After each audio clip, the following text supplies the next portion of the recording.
Senator Donald J. Trump.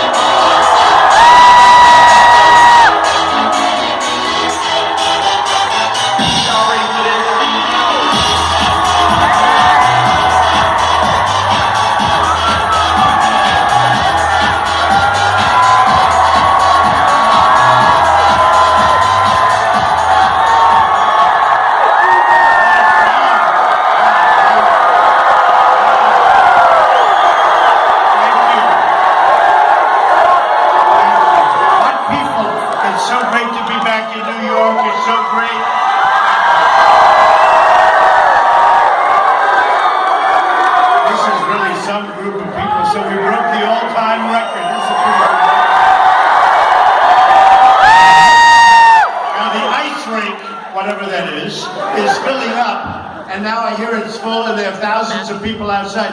Would anybody like to exchange places? Right? You got the right one. Thank you very much. I have my brother Robert here and Anne-Marie. Where are they? Where is my brother? Where is that guy? And Anne-Marie, and you know they have a restaurant, so I might as well do a little bit of this. Monty's, which is a great restaurant. Does anybody know Monty's? It's on 333, Route 343, right? So, you know what? You better get over there, okay? Now they'll go back and there'll be limos from Manhattan. Look at all that live television. Did I give them a great free hand, okay?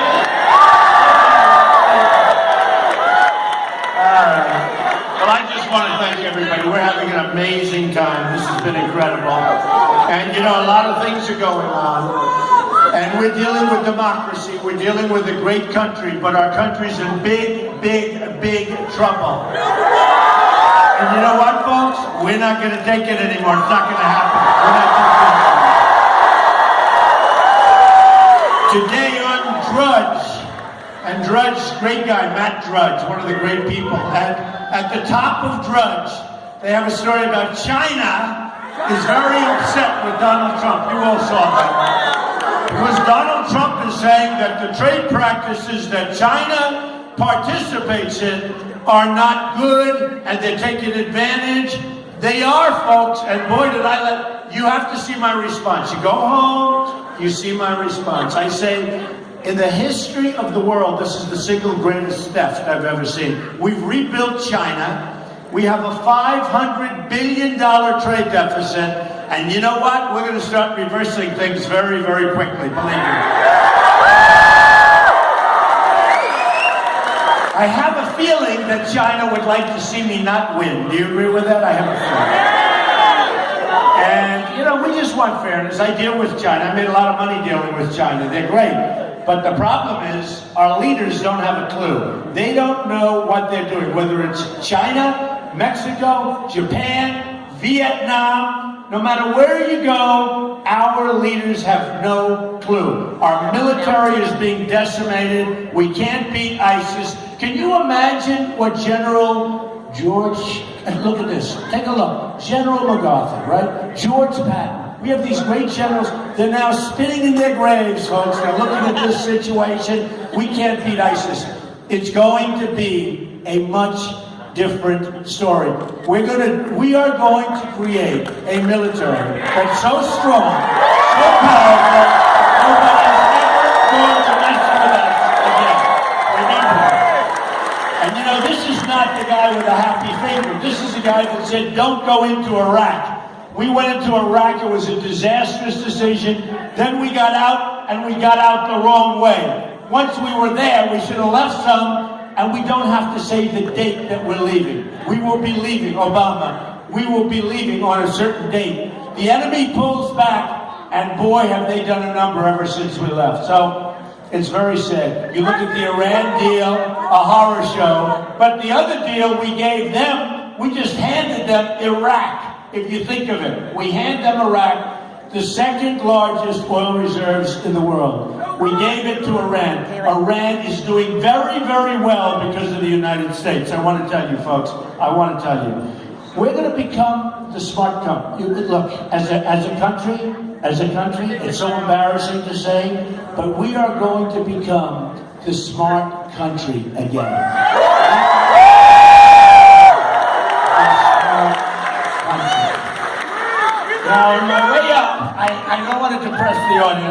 the audience. You know what I did? I get here, and I said I'll shake 10, 15 hands. You know, I don't want to do too much. I got to speak in front of all my friends, like half of the people I know in this room. I hope you love my club. You know I have a club in Dutchess, right? Great club. And Doug is here, and Brian's here. They're all here. Great club. But I have many clubs up here. I have many things up here. But this is a great part of the world. But let me give you the bad news. We love you. I can't believe you people would let this happen. But you know, it wasn't you. You do know that. It's incompetent leaders, incompetent leadership. So, before I came up, I said, do me a favor. Give me a little stuff on Poughkeepsie and the area. And I want to read it. And I'm not going to read all of it because you'll all go home crying. But we're going to bring it back. Don't worry. Here's the good news. The good news is we're going to bring jobs back from Mexico to all these places. According to the Federal Reserve, the number of manufacturing jobs in the Poughkeepsie region, good region, has declined by 58% since 1990.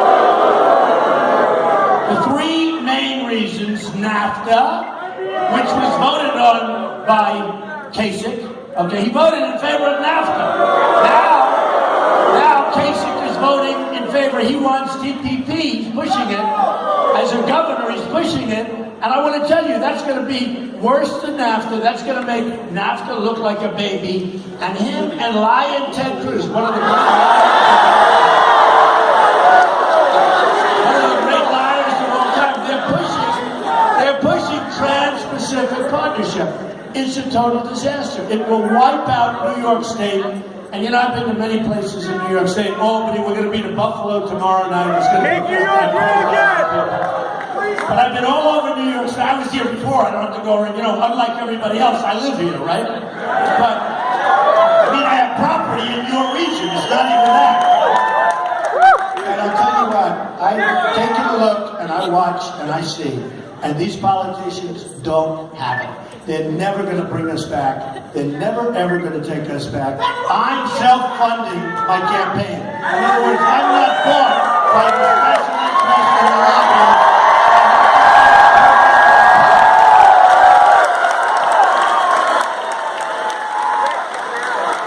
When you look at what's going on, take a look at Senator Ted Cruz. Lion Ted.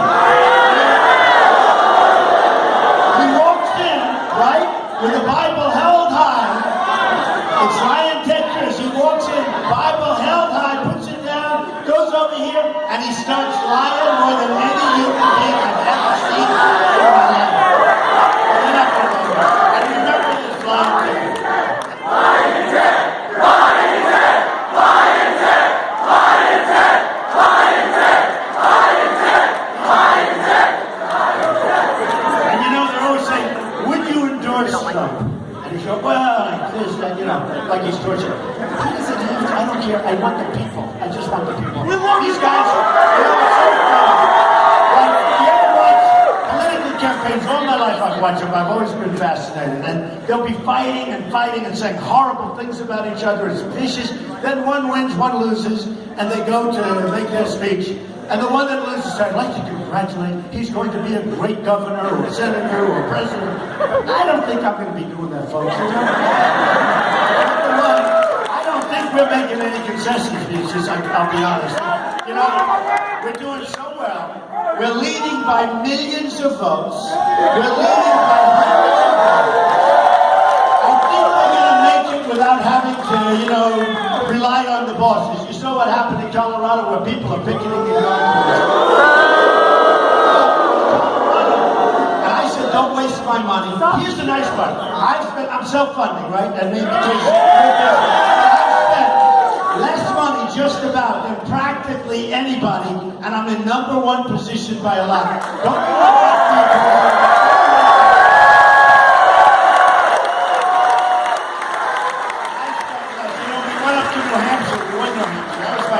I love New Hampshire. We won it. And I spent $2 million. And Jeb spent, I don't know, $1 million. And I came out first in a landslide. And let's not use names, but Jeb was wow. And then I went to South Carolina. And came out and we're all like, you know, pushing one guy because the one guy had a lot of contributors, I wanted a landslide. I told Nikki Haley was for him, everybody was for him. And you know what? Well, she's very weak on, I tell you what, she's very weak on borders, and she's very weak, on illegal immigration. And you know what?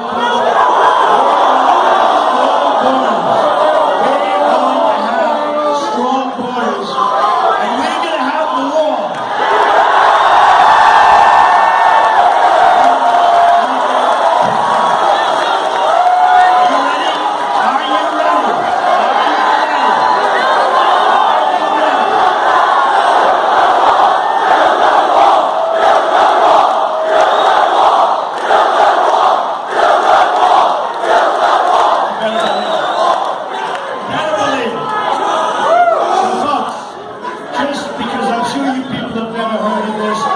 You've never thought of this.